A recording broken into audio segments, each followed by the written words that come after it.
আমি বিশ্বাস করি পিলখানার ঘটনাকে রাষ্ট্রীয় মর্যাদায় স্মরণ করা আমাদের জাতীয় দায়িত্ব।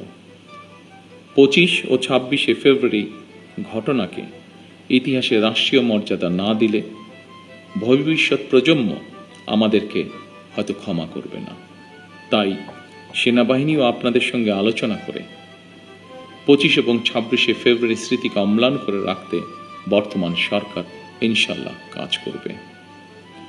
বাংলাদেশের স্বাধীনতা যুদ্ধে এবং স্বাধীনতা পরবর্তী দেশ গঠনে সেনাবাহিনীর রয়েছে উজ্জ্বল ইতিহাস।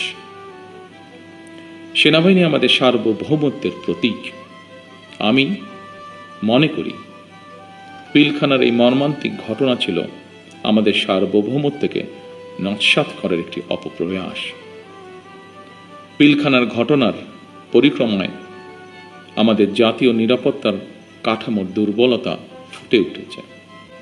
তাই বহির্বিশ্বের সাথে তাল মিলিয়ে আমাদের জাতীয় নিরাপত্তার কাঠামোকে আরও আধুনিক, সময় উপযোগী এবং শক্তিশালী করা প্রয়োজন অবশ্যই, এবং এ লক্ষ্যেই আমাদের সরকার কাজ করবে ইনশাআল্লাহ। একই সাথে শহীদ পরিবারের সদস্যদের কল্যাণে তাদের সন্তানদের শিক্ষা, চিকিৎসা ও পুনর্বাসনের জন্য দীর্ঘমেয়াদী সুরক্ষা ব্যবস্থা গড়ে তোলার প্রতিশ্রুতি আমরা এরই মধ্যে ব্যক্ত করেছি।